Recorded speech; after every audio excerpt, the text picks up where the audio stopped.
안녕하십니까, 장주섭 변호사입니다. 오늘은 보전처분이라는 것에 대해서 간단히 설명을 드리도록 하겠습니다.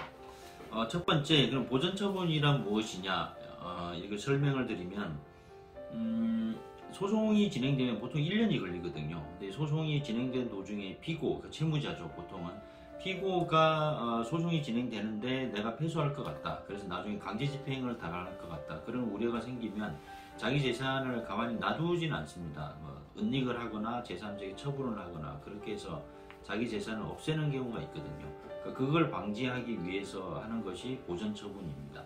한마디로 말씀드리면 채무자의 재산을 동결시킨다, 현 상태대로 유지시키는 것이 보전처분이다, 이렇게 말씀드릴 수 있습니다. 그리고 보전처분에는 두 가지가 있습니다. 가압류라는 것, 그리고 가처분이라는 것이 있는데, 이 구별 기준은 간단합니다. 내가 상대방에게 금전채권을 가지고 있으면 가압류를 하시는 거고요. 금전채권이 아닌 물건을 인도해 달라거나 아니면 등기를 해달라거나 비금전채권은 가처분을 한다, 이렇게 생각하시면 됩니다. 두 번째는, 그러면 가압류 이외에 가압류가 있고 또 압류라는 게 있는데 이 두 개는 어떤 차이가 있느냐, 이렇게 질문을 주셨는데, 민사상 이 가라는 말은 흔히 쓰이거든요. 아까 말씀드린 가압류, 가처분, 이런 가라는 용어가 많이 쓰이는데, 이 가라는 것은 임시적이고 또는 잠정적이다, 이렇게 생각하시면 됩니다. 가압류는 임시적 압류, 잠정적 압류, 이렇게 설명드릴 수가 있죠. 가압류는 이 이전에 보전처분에서 설명드렸던 것처럼 소송이 진행되는 도중에 채무자의 재산을 동결시키기 위해서 임시적으로, 잠정적으로 소송이 끝날 때까지 동결시키는 것, 이것이 가압류고, 원고가 승소를 했다, 그래서 확정 판결을 받아서 이제 본격적으로 강제집행에 나아가야 된다, 그럴 때는 이제 압류라는 용어를 씁니다. 압류를 한다는 것은 이미 승소 확정 판결을 받았다, 이렇게 생각하시면 됩니다.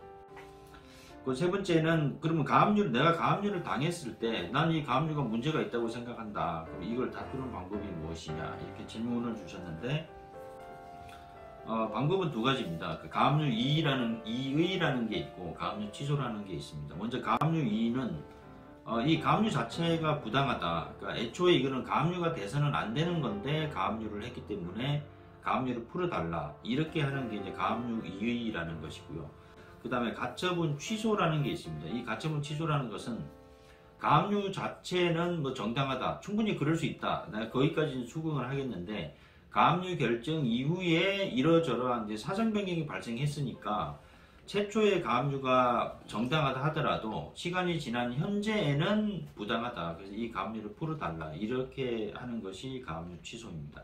가장 대표적인 게 3년 동안 본안소송을 제기하지 않는 경우가 취소 사유인데요. 이런 거죠. 채권자가 채무자를 부동산을 가압류를 해둔 상태에서 세워라 내워라 하는 거죠. 시간이 막 지나도 본안소송이 들어오는 것도 아닌 거, 그냥 방치하다시피 하는 경우가 있거든요. 그럴 때는 채무자 입장에서는 아니 이걸 빨리 해결을 해야 되는데, 근데 내 재산에는 가압류가 돼 있어가지고 내가 함부로 처분도 못하고 그런 이제 불합리가 발생할 수가 있습니다. 그럴 때 이제 가압류 취소를 하는 것입니다. 네 번째는 내 부동산에 가압류 등기가 돼 있는데 나는 지금 급히 팔아야겠다, 이럴 때 어떻게 하느냐, 이렇게 질문을 주셨는데, 방법은 크게 두 가지입니다. 첫 번째는 매수인과 특약을 하는 거죠. 부동산 가압류 같은 경우에는 등기부에 가압류 청구 금액이 기재가 되어 있습니다. 그래서 매매 대금에서 그 금액은 앞으로 어떻게 될지 모르기 때문에 보류를 해두는 거죠. 그래서 이렇게 갈 때는 통상적으로 이 매매를 중개한 공인중개사에게 맡겨뒀다가 이 가압류가 어떻게 해결되는지에 따라서 이제 공인중개사가 처리하는 것으로 그렇게 합의를 하는 경우가 있고요.